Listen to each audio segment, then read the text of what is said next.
Hello YouTube, for Co-op Pop aka Joe here with another video. This one's going to be a little different. This is a video to kind of tell you about my opinions of Arcade1UP, the arcade systems here in general, and to answer a few of your questions in the comments. But first, I wanted to give an update on the Marvel vs. Capcom 2, or the Arcade1UP Street Fighter cabinet running the Sega Naomi. First of all, in one of my earlier videos, Arcade1UP, I called Arcade1UP, and they sent me the plexiglass and an overlay to cover up the area right here and here that was fading. And just thought I'd show that off. That looks really cool. And then I went and updated this cabinet to kind of to look more like this one. I have these buttons here with the 25-cent push to credit, and I've added those here on the bottom. And I don't know if you could see it. Here we go. Come in a little better.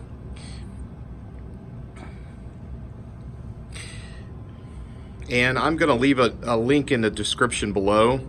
I changed this out because my red button to the left was, it had a short. It was kind of going out. And I wanted some 25-cent push for credit buttons to kind of resemble a real arcade. And they actually work. Look here. Both sides work. So, to kind of give my opinion, you know, number one, first and foremost, I think Arcade1UP's done an amazing job with these cabinets. This was a really cool project to put a Sega Naomi cabinet in here, and I plan on doing this in the future with others. You know, my two favorite series are Street Fighter and Mortal Kombat, and so, you know, hearing rumors of an Arcade1UP Mortal Kombat cabinet are, you know, I'm holding out for that, because I really want to, you know, if they come out with a Mortal Kombat cabinet, I really want to do the same as I've done here, and purchase and buy an arcade board to place inside of that Arcade1UP system. And then with this one, since I have a Street Fighter 2 arcade, I would like to turn this into a Marvel vs. Capcom 2 kind of arcade 1 cabinet.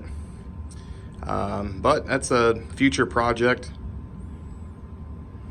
And so in the comments, I've gotten some questions, and one is mainly about my screen. So I changed the screen, not because I didn't like the Arcade1UP, mainly because I wanted it bigger. I wanted it a lot bigger, and I can only go big by 3 inches. The Arcade1UP screen is 17 inches, and the one I've got here is 20 inches. This screen is called an LG Flatron L2000CP, and I'll leave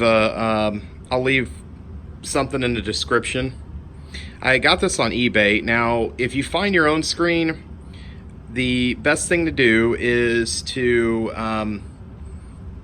look for the best deal. Get it the cheapest possible. This screen came from a medical supplier who was getting rid of these screens, so I got them on a deal. I paid $70 for this screen, which if you look at their link now, it was a sale. Now they've posted it for $180, which I think is way too much for a monitor.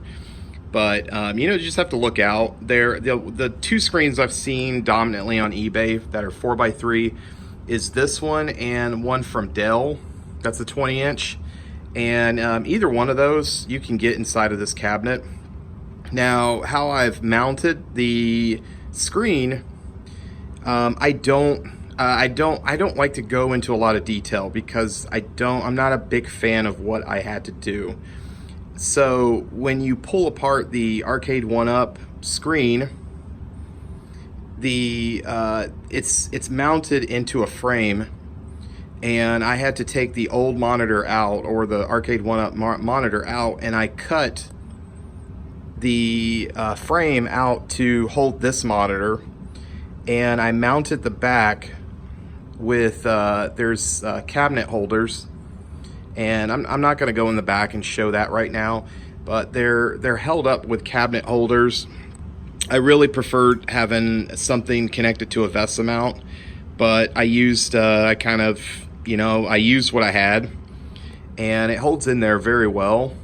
And if you look in some of my earlier videos, you'll see the cabinet corners. I don't know the official name. You could probably tell me in the comments, but there are these plastic corner pieces, and they come with the Arcade1UP to mount the frame to the inside, so the monitor doesn't fall in.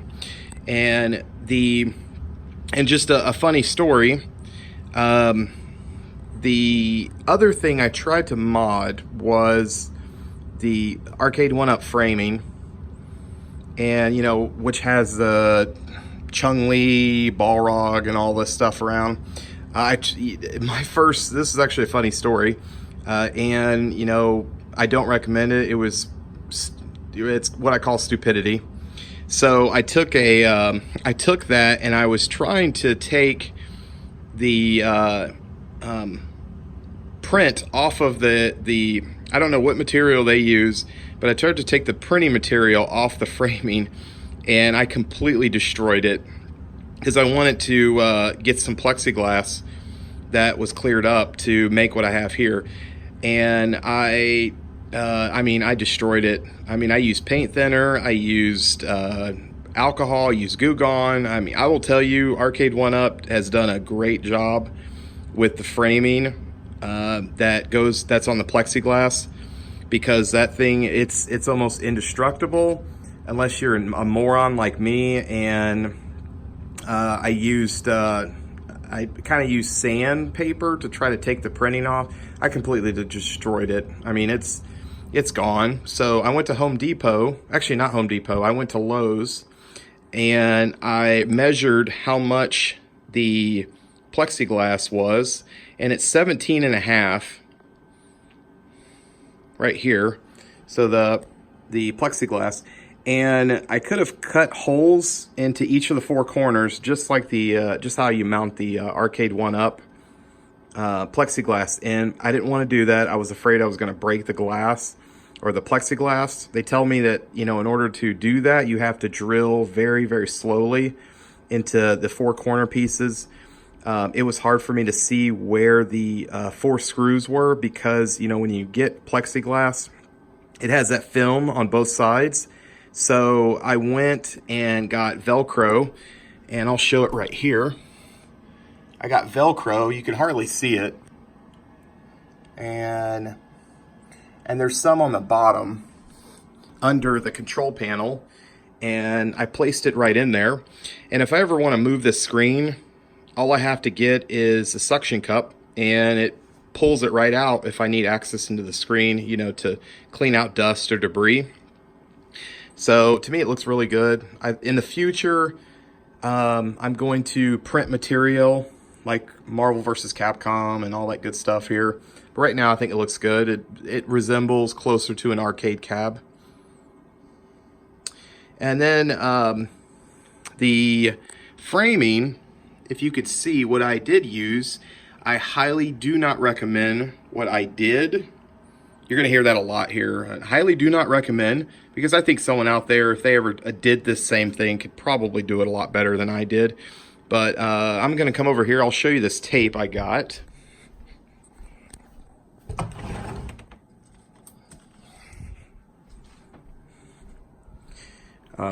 So I got this, and it's like It's tape you would pretty much mount outside, and it's not, I mean, it's kind of indestructible, but it's I mean, it's not indestructible, but it's waterproof, and it holds, and I was afraid the screen might fall, and it didn't. I held it in very well.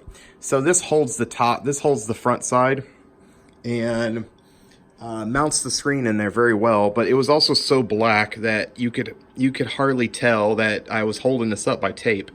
And I am. That's why I say I don't recommend it. I think someone out there can make this better.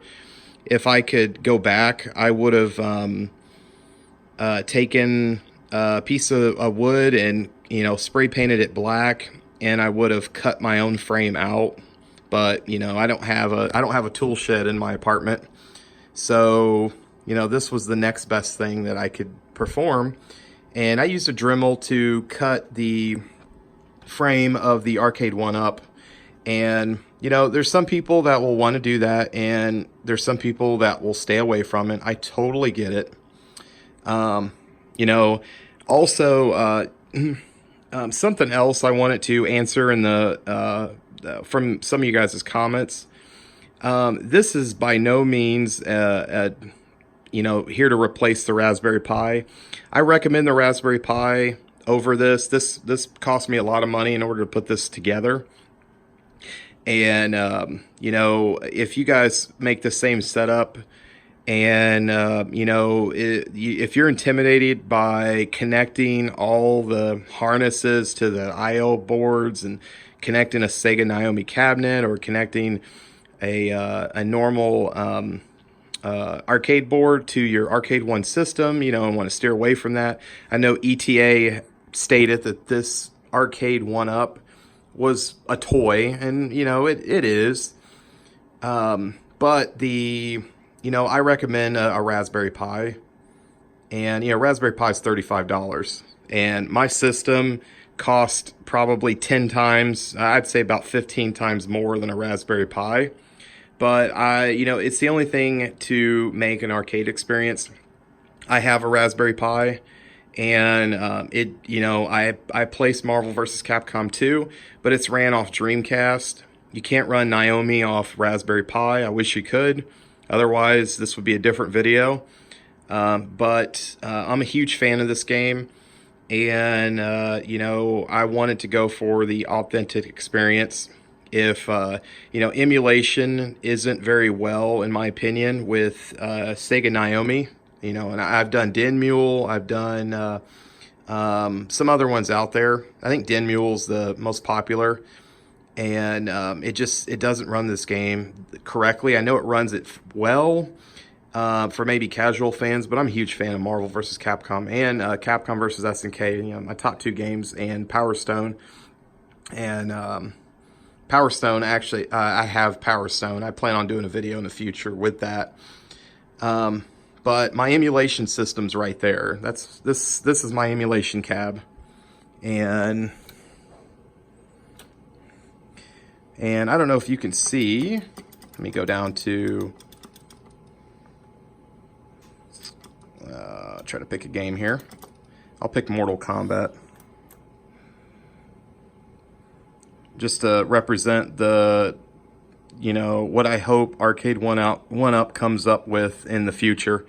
I really hope they come out with this cabinet. But if you look here, I redid MAME to have the look of a CRT, and you'll never get a CRT television or you won't get the authentic look of a CRT on a flat screen. But I did an okay job here. So, but, you know, one last thing I want to state here is I really hope that, you know, Arcade1UP, they've done a great job, and it's kept the arcade scene alive, and I like the fact that people are talking about arcades now. You know, it's horrible to walk into a Dave & Buster's and see arcades have come down to being a... what's that game? Flappy Birds. I saw Flappy Birds on arcade, and I'll tell you, arcades were so much better in the 90s than they are now. and I love the fact that Arcade1UP has created this system to come in people's homes.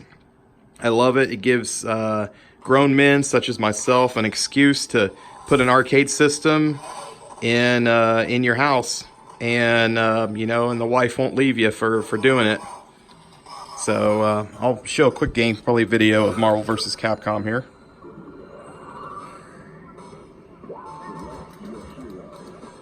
Well, like always, I'm trying to get equipment to hold my camera so I could play games, or you know, or do work two-handed. A little hard.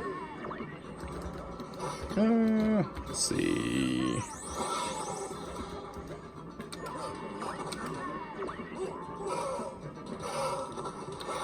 I'll turn this up a little bit.